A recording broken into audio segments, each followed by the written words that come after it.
Good morning everyone and welcome back from sunny southern Thailand.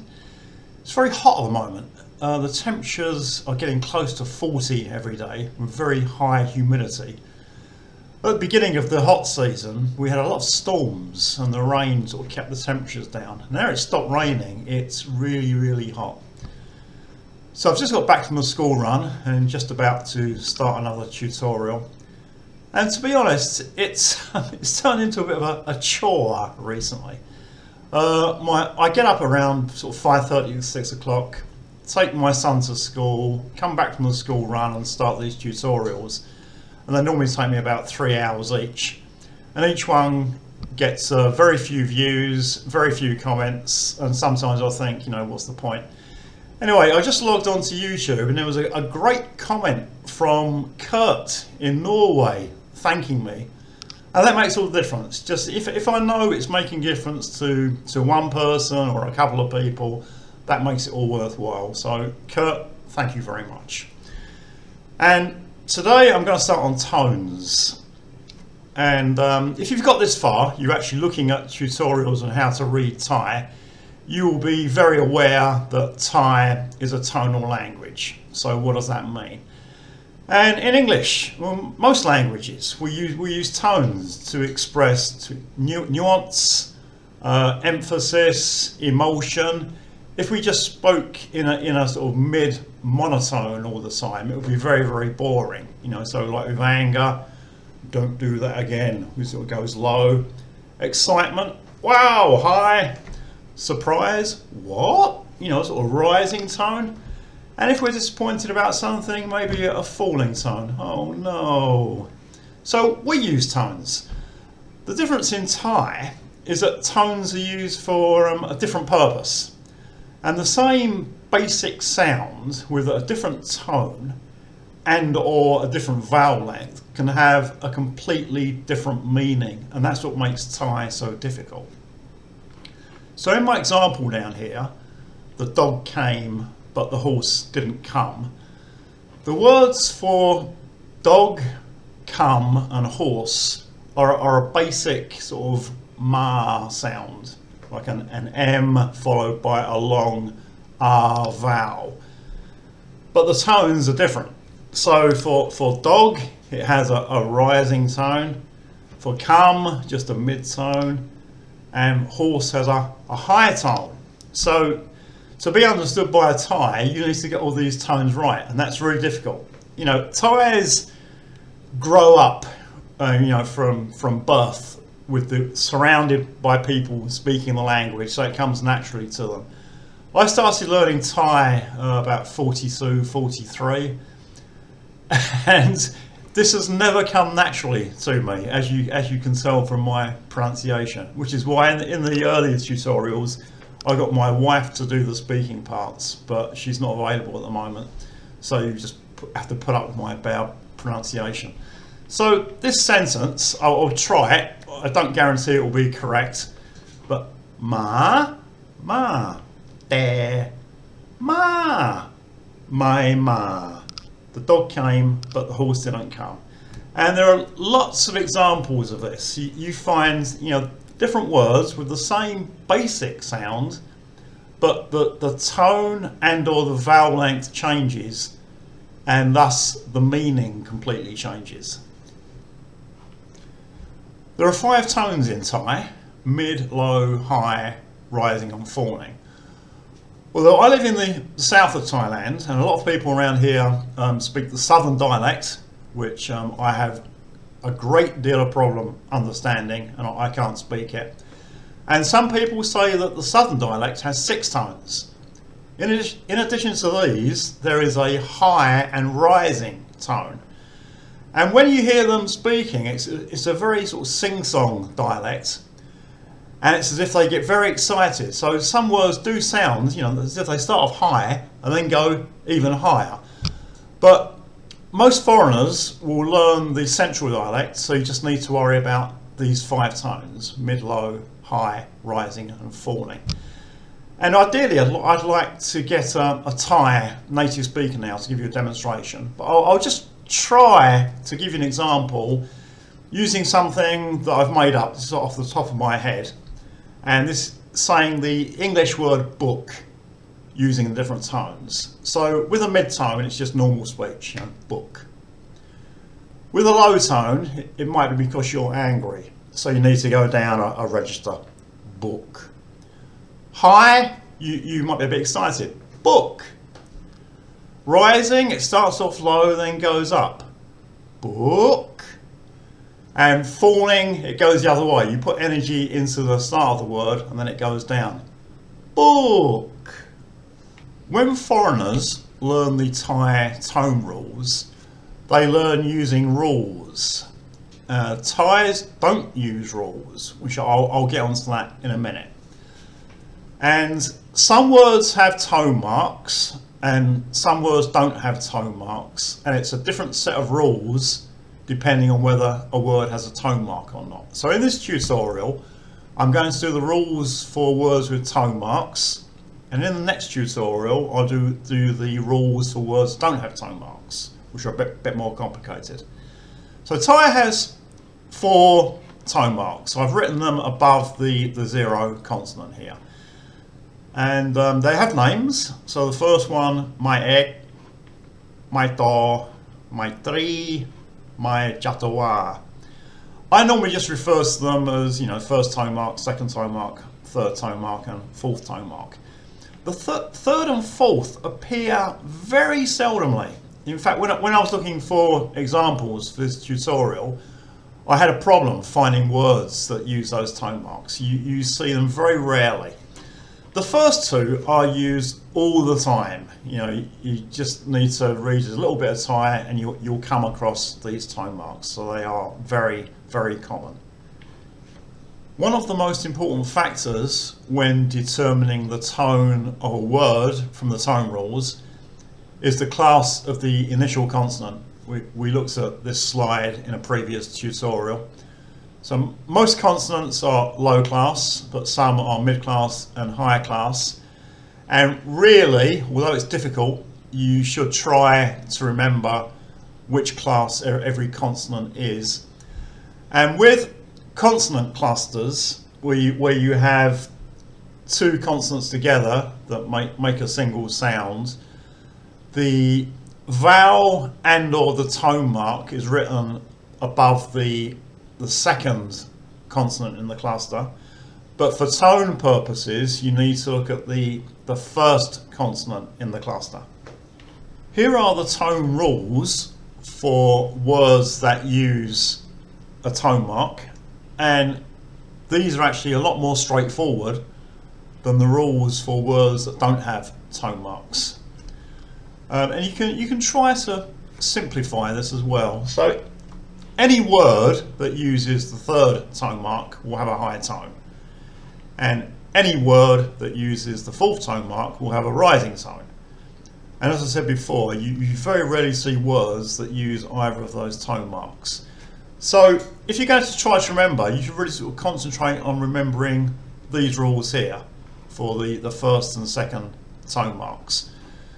So as it shows, if it's a low class initial consonant, then the first tone mark falling tone, second tone mark high tone, and then the rules are the same for mid class and high class consonants.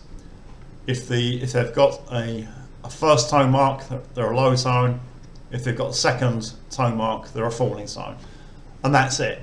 You just need to sort of try to remember the consonant class for each consonant and these rules. So now we'll look at some examples.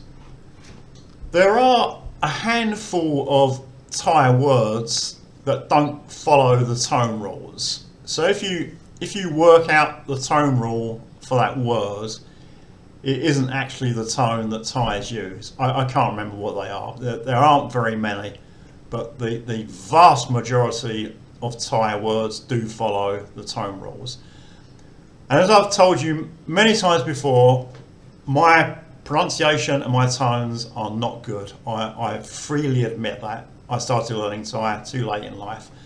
So if I don't get these right, you know, apologies, but I can't do a lot about it. But I'm just trying to explain the theory to you. So first word, we've got the Sara air, which we did, more ma, initial consonant, and the first tone mark. And that's a low class initial consonant and the first tone mark. So according to the rules we just did, that has a falling tone. Meh starts off, you know, with a lot of energy and then drops off. It means mother. Second word, the Sara I vowel that we did, gorgai, and the first tone mark. It's a mid-class initial consonant, and the rule for that class of consonant with the first tone mark is a low tone. So gai, gai. Try and get it down as low as you can. Gai means chicken. Third word, similar word, but using one of the K, ko kai consonants, and first tone mark again. And although it's a higher class initial consonant this time, that ko kai, it's the same rule, so it's also got a low tone. So kai, kai. Try to get it down low again. It means egg. And if you want to buy eggs in Thailand, Thais will normally, you know, sort of specify chicken's eggs because they also eat eggs from other birds. So kai gai, you know, both words low, chicken eggs. This example, the ro re, the R consonant, and the second tone mark. So if we look at the rules, it's a low class initial consonant, and second tone mark, it's got a higher tone. Ran means shop or store. For fun, one of the F consonants, second tone mark. That for fun is low class, with the second tone mark is a higher tone again. Fa means sky. These last two, as I said, I actually had difficulty finding examples of words that use those tone marks because there are so few. This first one is one of the funny little public transportation vehicles you see in Thailand. It's got the do dao initial consonant. That's the sound between a D and a T. The short o vowel written underneath, and the third tone mark, and it's repeated. Just the same word twice. Do dao is mid class, and with the third tone mark, so anything with that third tone mark has a higher tone. Tuk tuk, tuk tuk. Well, you know, if you've been to Thailand, you've probably been in one. If you haven't yet been to Thailand, then you should go in one. They're quite an experience. And this last example, I believe, is a Chinese word that's sort of been imported and then transliterated to Thai. And it's one of the few words I could find that use the fourth tone mark. It's guai tiao, which has got a rising tone. Guai tiao. Gorgai is a mid-class initial consonant, and using that fourth tone mark, it makes a rising tone. And guai tiao just means noodle. You'll see that quite a lot in food shops in Thailand. When foreigners are learning Thai tones, they learn the rules. Now Thais don't do that. The way they learn is completely different. And I went through this rule-based learning system years ago. Then I got married and I had kids, and the kids started to grow up, went to school and started to learn Thai. And I was very interested in how they were taught tones. So when their mother was helping them with their homework, I paid attention. And you never see any mention of a rule. The way they do it, they will just have a row of words, you know, with a similar basic sound but different tones. And the teacher at school or the parent at home will point to the word and then say the word with the correct tone, and the child will follow. So in this example, you know, ma, the child will say ma, ma, ma. And they will do that with lots of words. So my, song, song, song. And this will go on for years. It's the rote learning that Thais use in their education system.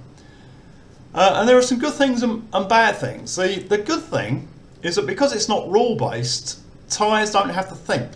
A foreigner has to think. You know, well, that word has got a mid-class initial consonant and it uses the second tone mark. You know, and this takes time.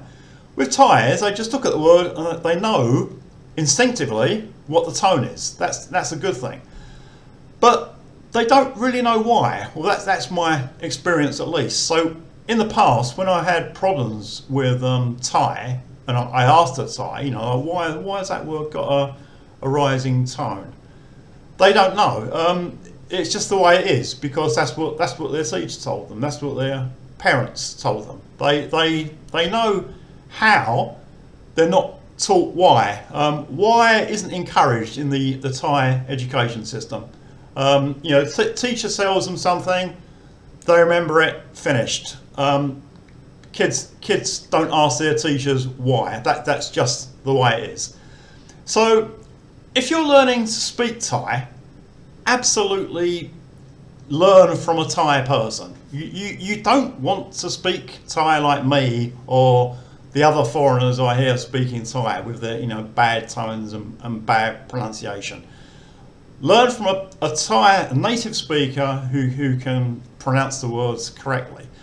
But with the written language, I've always found that I can never get an answer from Thais. I can never get the answer I want.